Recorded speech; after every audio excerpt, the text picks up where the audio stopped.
श्री सीताराम। श्रीमद् भगवत गीता अध्याय 4 श्लोक क्रमांक 29 और 30।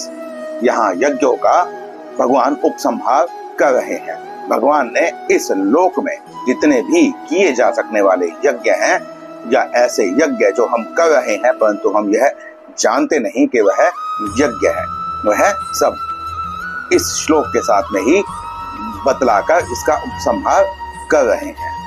जो श्लोक है वह इस प्रकार है। भगवान कहते हैं, अपाने प्राणम जुह्वति प्राणे प्राणम तथा परे प्राणापान गति उद्धव प्राणायाम परायणाः। 30वें श्लोक में भगवान कहते हैं, अपरे नियताः प्राणान् प्राणेषु जुह्वति सविप्येते यज्ञविदो यज्ञशपितः कल्मषाः।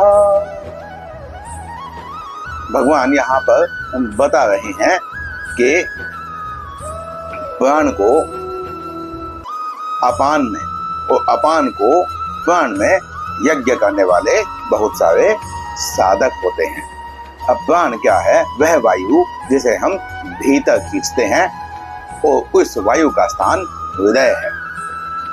और ऐसी वायु जो गुदा स्थान तक जाकर वापस आती है, वह गुदा स्थान जिस वायु का है वह अपान वायु कहलाती है। समान वायु जो होती है वह हमारे नाभि स्थल में होती है।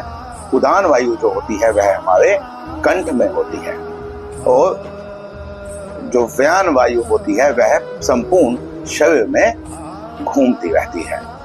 तो इसलिए इन सभी जो वायु है, इन वायु को उनके ही स्थान पर रोक देना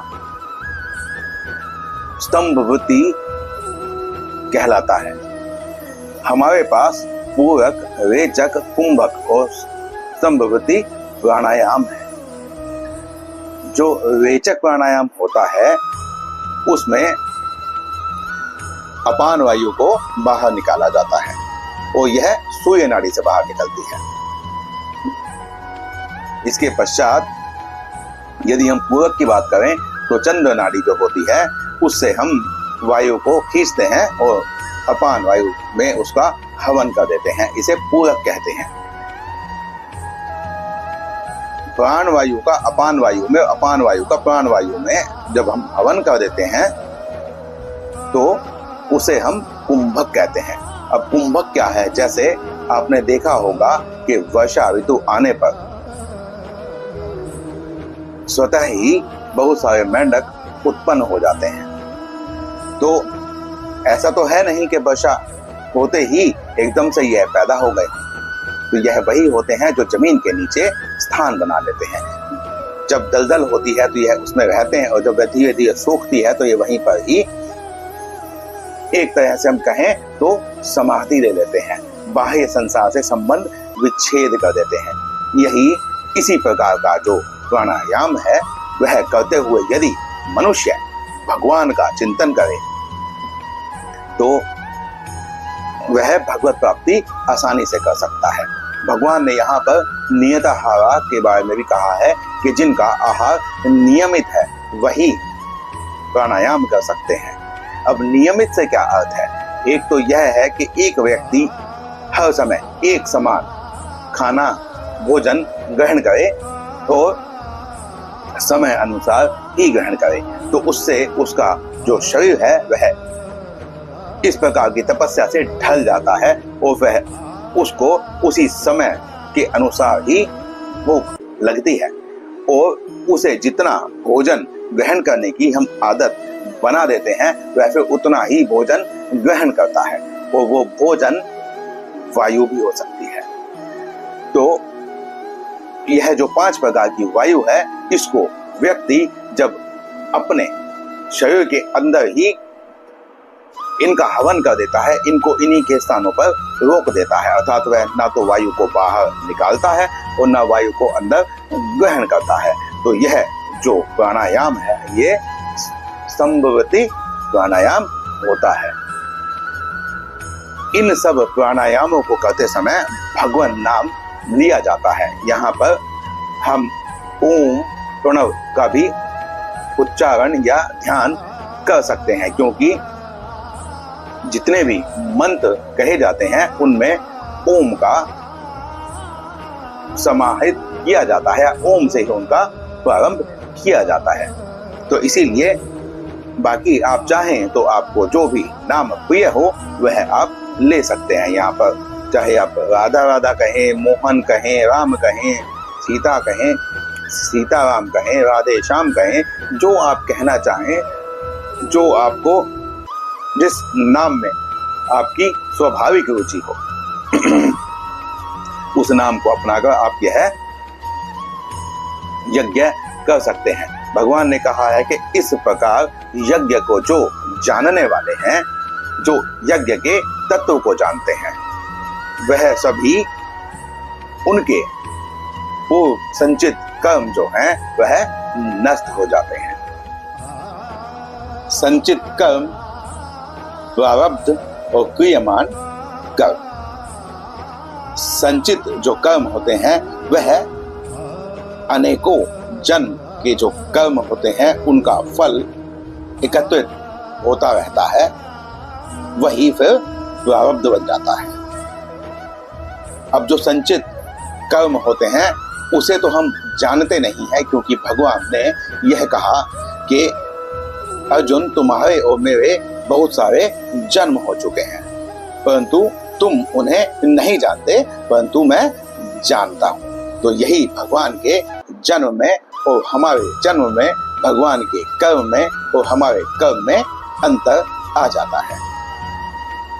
इसके पश्चात जो प्रारब्ध होते हैं, प्रारब्ध उन संचित कर्मों से ही बनते हैं। प्रारब्ध हमें भोगने के लिए मिलते हैं।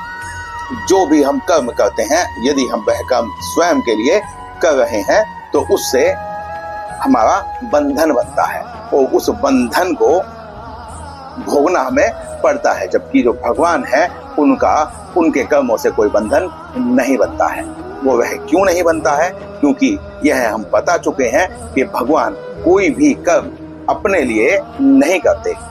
भगवान के लिए इस त्रिभुवन में कोई भी ऐसी वस्तु नहीं है जो उन्हें प्राप्त ना हो। ऐसी कोई भी वस्तु नहीं है जिसे वह प्राप्त करना चाहें परंतु प्राप्त न कर सकें।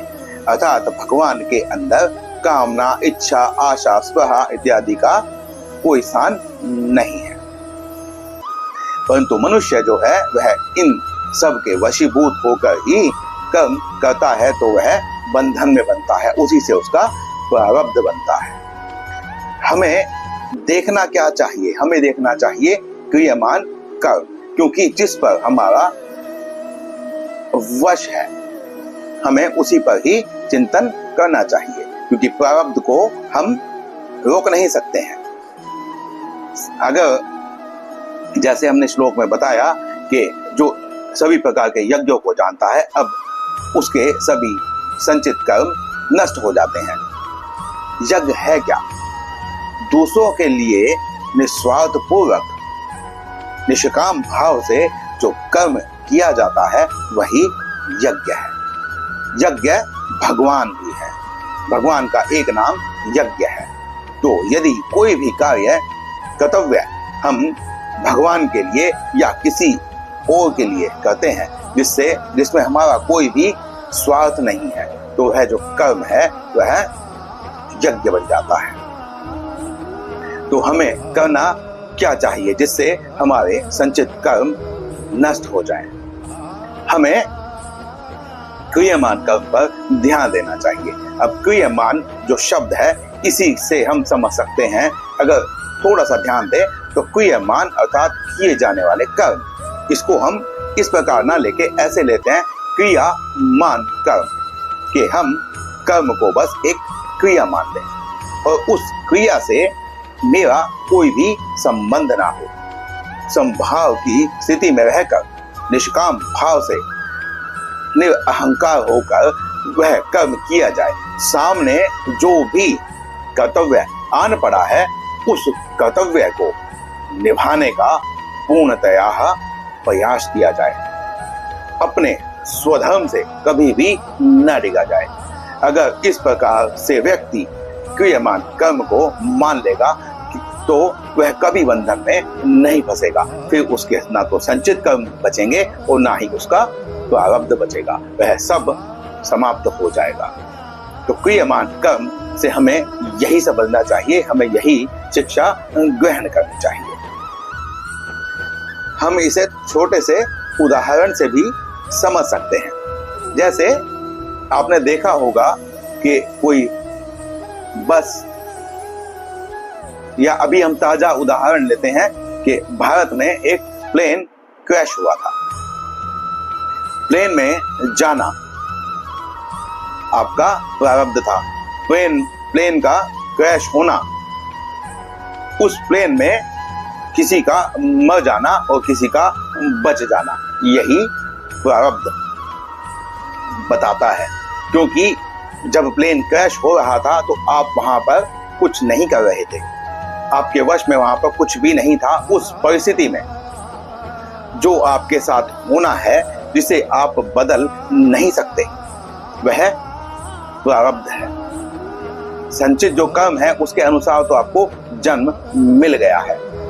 अब यहां पर इस परिस्थिति में आपके पास क्रियमान कर्म का अवसर उत्पन्न होता है। यह क्रियमान जो कर्म है, यहाँ पर आप चाहें तो जो आपके पास राहत सामग्री है, यदि आप उसमें बच गए हैं और उसके साथ में कोई ऐसा व्यक्ति है जिसको उस राहत सामग्री की अत्यंत आवश्यकता है और आपके पास वह है, आप अपनी जान बचाने के बारे में सोचते हैं या उस व्यक्ति की सहायता करने के बारे में सोचते हैं। आप राहत सामग्री जुटाने का, लोगों को बुलाने का, वहां से लोगों को बाहर निकालने का, इस प्रकार के जो कार्य करते हैं, यह जो श्रम करते हैं, यह क्रियमान कर्म है। और यदि आपने ऐसा करते हुए किसी की जान बचा ली तो यह जो कर्म है, इस कर्म को आप यह ना माने कि यह आपने कर दिया है। आपको यह मानना चाहिए कि भगवान ने आपको इस कार्य का निमित्त बनाया है। यदि आप निरअहंकार हो जाएंगे इस कर्म से, आप अपने अंदर अहंकार का भाव नहीं आने देंगे कि मैंने किसी की जान बचा ली या मैंने किसी के लिए बहुत बढ़िया कार्य कर दिया, मैंने लोक कल्याण का कार्य कर दिया, मैं तो बहुत महान हूं। यदि आप ऐसा करने लगेंगे तो फिर वह अहंकार बन जाएगा। इसलिए क्रियमान जो कर्म है, जो कर्म, क्योंकि कर्म तो करना ही है, किसी भी क्षण कर्म किए बिना मनुष्य नहीं रह सकता, यह भगवान गीता में बता चुके हैं। तो इसीलिए कर्म तो करना ही है, परंतु यदि उसको सिर्फ क्रिया मान लिया जाए, वह क्रिया जो स्वतः ईश्वर के विधान के अनुसार हो रही है, आप उसमें निमित्त बन गए हैं, उसमें आप ना तो अहंकार रखें, अर्थात आप बस यह कहें कि आप निरअहंकार होकर यदि वह क्रिया करते रहें तो आप फिर कभी बंधन में नहीं पड़ेंगे। तो आप अपने संचित कर्म, प्रारब्ध और क्रियमान कर्म, सभी कर्मों से मुक्ति पाकर मोक्ष को प्राप्त करेंगे। तो इस श्लोक में इतना ही। मिलते हैं अगले श्लोक में, अगले वीडियो में। शिव सीताराम।